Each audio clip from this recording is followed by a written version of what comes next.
Local 4 News begins right now with a breaking news alert. And we're starting with breaking news from southwest Detroit. That's where a police chase has ended in a crash. This all happened on the I-75 service drive near Livernois. Local 4's Sean Lee just got to the scene. Sean, bring us up to speed with what you've learned. We can show you everything we can see right here. Very active scene. This crash just ending moments ago. Take a look. There's a black Camry in your picture there. It was coming on the service 75 North, hit the service drive here, right at Livernois, right near Fort Street here. And you can see the crushing end of this crash. It hit the back of this tractor trailer, the Dairy Fresh truck. You can see just a few feet in front of it there. Smashed into that. Let me draw your attention back to this Camry. We already checked the plate. It comes back as a rental car. But from our angle here, if we can see the cockpit of that particular black car, it is crushed. They possibly had to cut this guy out of the car, and the windshield is smashed. So he is suffering from some very, very severe injuries. He was removed from the car and removed by ambulance a short time ago. Why were they chasing him? Could be a weapon may have been involved, but it's unclear right now who this is and why the chase began and how far it went. We'll be catching up with Michigan State Police as the investigation unfolds. All this just happening moments ago, Everett, here in southwest Detroit. Back to you. Alrighty, Sean, thank you for the update there. Also developing this afternoon, a Grosse Pointe Woods woman is charged with second-degree murder in connection with a crash that killed a FedEx truck driver. The 26-year-old woman was driving with a suspended license when investigators say that she blew through a stop sign. She then hit a FedEx truck, killing this man, 46-year-old Roderick Motley. Local 4's Priya Mann joins us live now this afternoon. Priya, did she say anything during today's arraignment?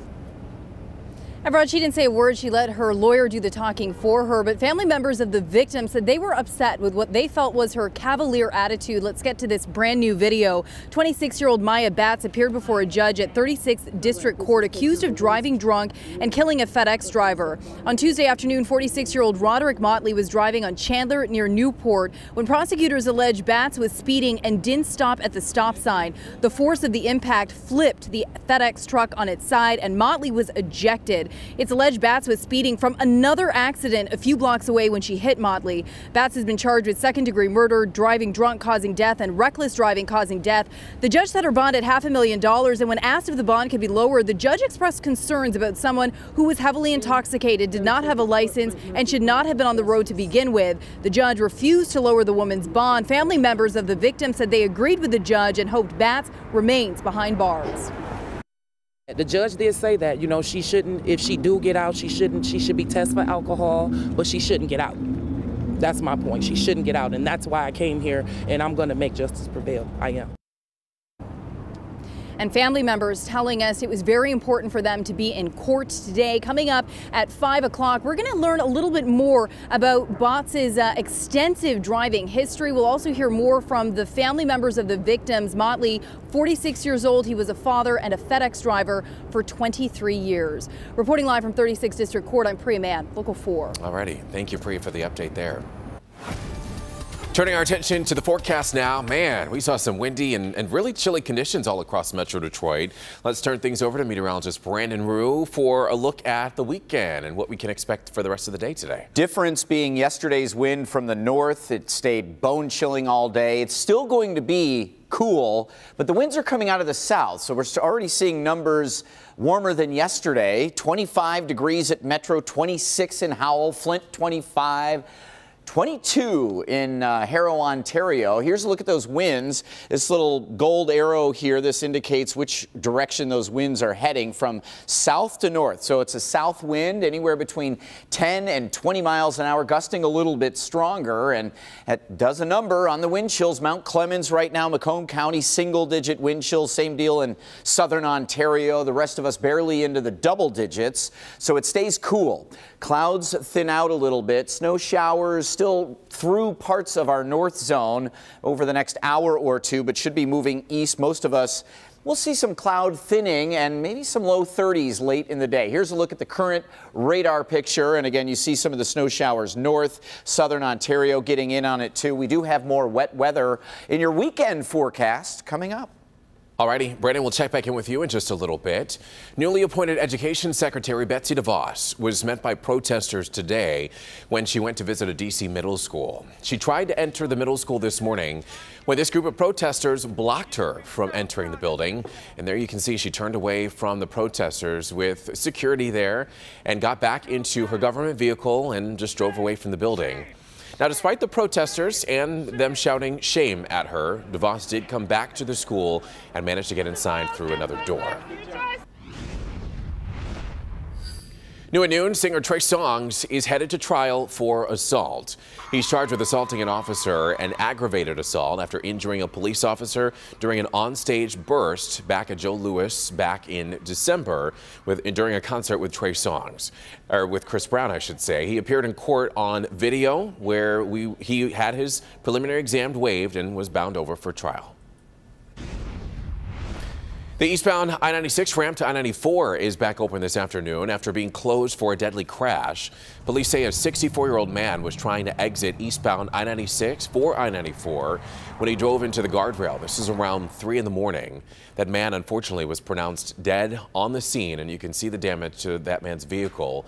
At this point, it's unclear what caused this crash, although speed is believed to be a factor.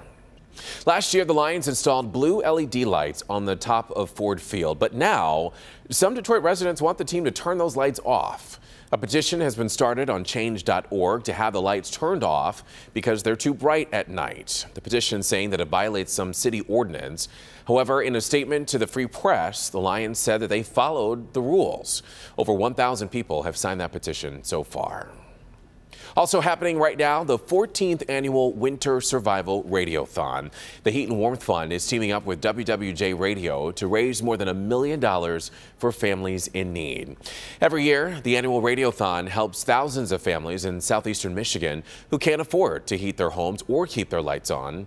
The lines are open now until 7 p.m., so please donate by calling the number on your screen. It is 888-579-4950. Still ahead here at noon, heavy snow on the East Coast causes a driver to lose control of his SUV. And new at noon, we've got the video capturing that SUV slamming into the front of his house. And police stop an imminent terror attack in Paris. Find out what investigators say a group that included a teenage girl was planning. But first, President Trump vows to continue the fight over his travel ban. Plus, we're getting new details about a phone call that he had with the leader of China. And we are continuing to follow breaking news for you from Southwest Detroit as we give you a live look at the location where a police chase ended in a crash. This happened on the I-75 service drive near Livernois, and that's where a man driving at high speeds crashed into the back of this dairy truck. The driver had to be cut out of the car that he was in and taken to the hospital. At last check, his injuries were serious, but at this point, it's unclear why he was being chased. Of course, we'll keep you updated as we get new information. I think a lot of people are really excited about the new Detroit. So many great spaces, restaurants, really nice living spaces. But there's more to downtown than just the downtown area around Campus Martius.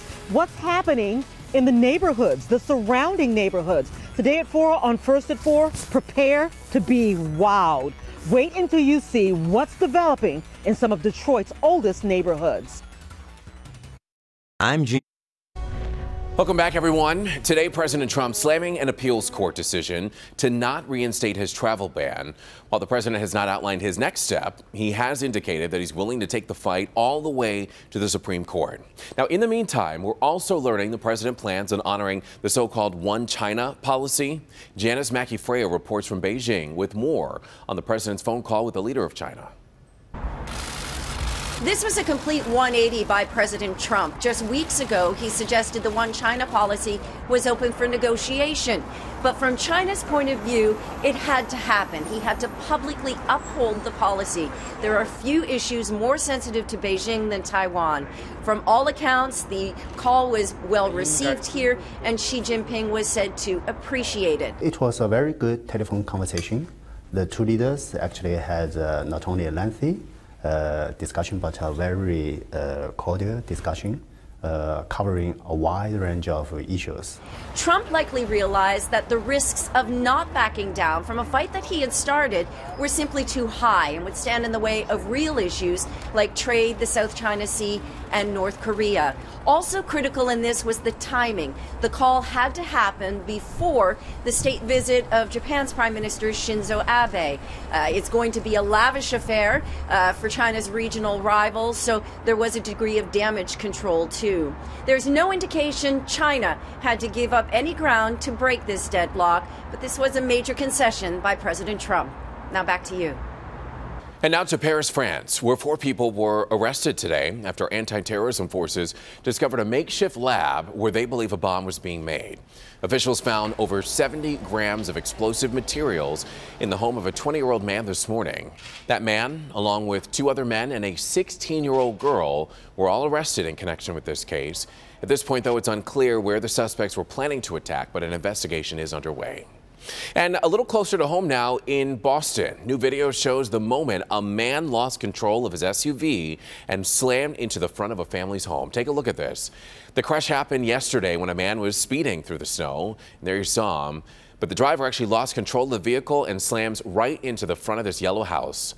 There you have it. There were 3 people who were inside of the home at the time of this crash, but luckily none of them were hurt. The driver was taken to the hospital with some minor injuries, but is expected to be okay. New at noon. The Dark Knight makes a return to the big screen this weekend, but this time it's Lego Batman. Coming up, we've got a look at this weekend's box office. Brandon? All right, well, weekend is movie time, right? We've got cold air locked up here in the Great Lakes, but not for too much longer. Notice the temps in the plains, even Bismarck, seeing temperatures soaring. We'll get a warmer weekend next. It was a test Sandra didn't want to take, but her daughter refused to take no for an answer. It ended up saving Sandra's life. I gave her life, and literally, she gave me my life back. Just the thought brings me to tears to know that I could have lost my mom. I'm Dr. Frank McGeorge. Tonight at 11, the simple tests that saved Sandra and the lessons she wants everyone to learn. If you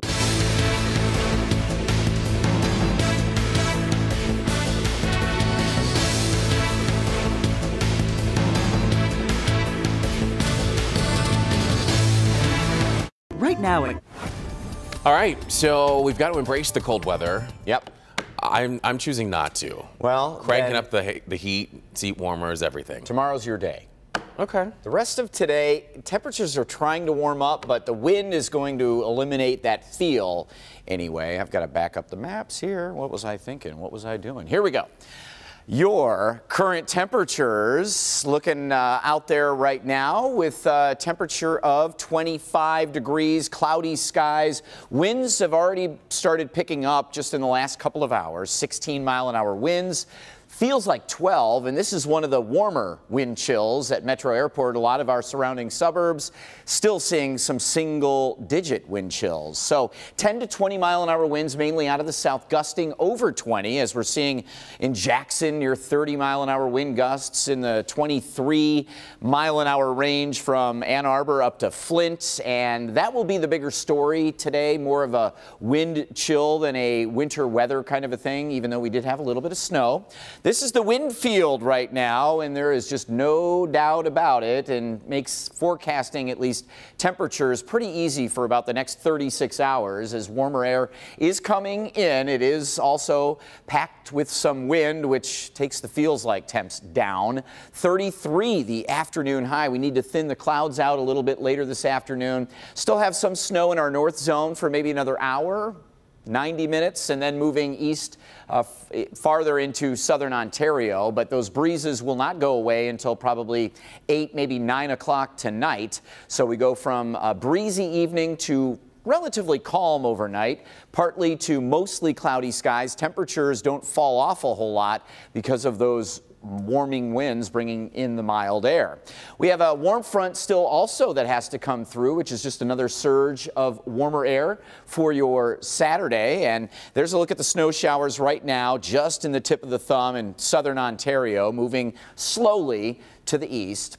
Wet weather comes in late Saturday night and into your Sunday. That stuff over the western United States. We'll track it for you here. First, calling for that snow to move out. And the model says, whoa, a little clearing here this afternoon. I don't know that we'll see that broad clearing, but maybe some thinning of the skies. As we head into Saturday, it's mainly just cloudy.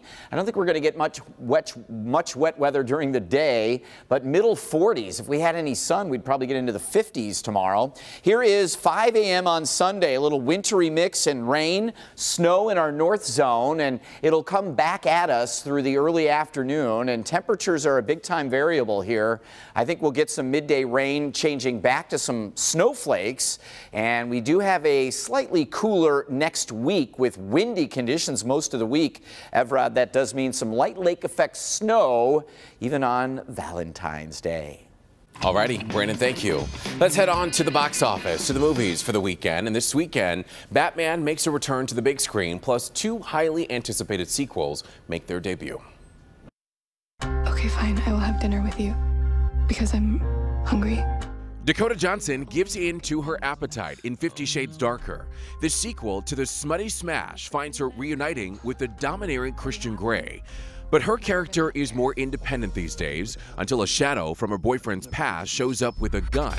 50 Shades Darker is rated R. You need to take responsibility for your life, and it starts by raising the young orphan you adopted.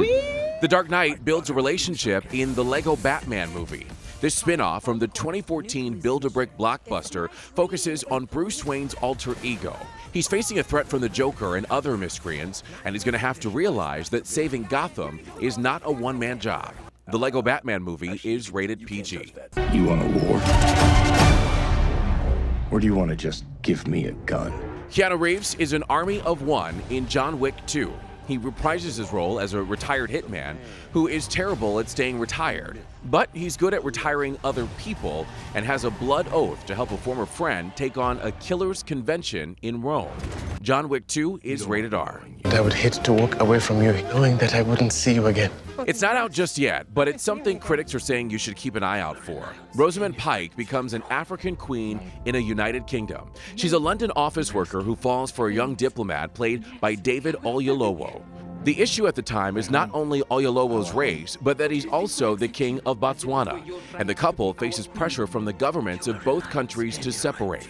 A United Kingdom is in select theaters across the country and is rated PG-13. A lot of good movies. Make sure you go and see one this weekend. And still ahead, we're getting a look inside of the most expensive home in the country. How much does $250 million buy you? Well, we're going to show you after the break. Replay song. All right, lastly, here at noon, the most expensive house in the United States is up for sale in LA, and you have to see what's inside.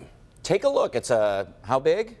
38,000 square foot home with a helicopter pad and a bowling alley, 40-seat movie theater, $300,000 worth of wine, $30 million in luxury cars. The developer, who says the house is currently on the market for $250 million, says that his goal was to build a house that resembles his own personal haven. What I wanted to do is make sure that you have the feeling that you're as close to heaven as you can be. So special that you just never want to leave. That's what I was going to say. Like, would you ever really want to leave? The home's got a built-in swimming pool that looks like it's an infinity pool and overlooks downtown LA. So would you ever have to leave?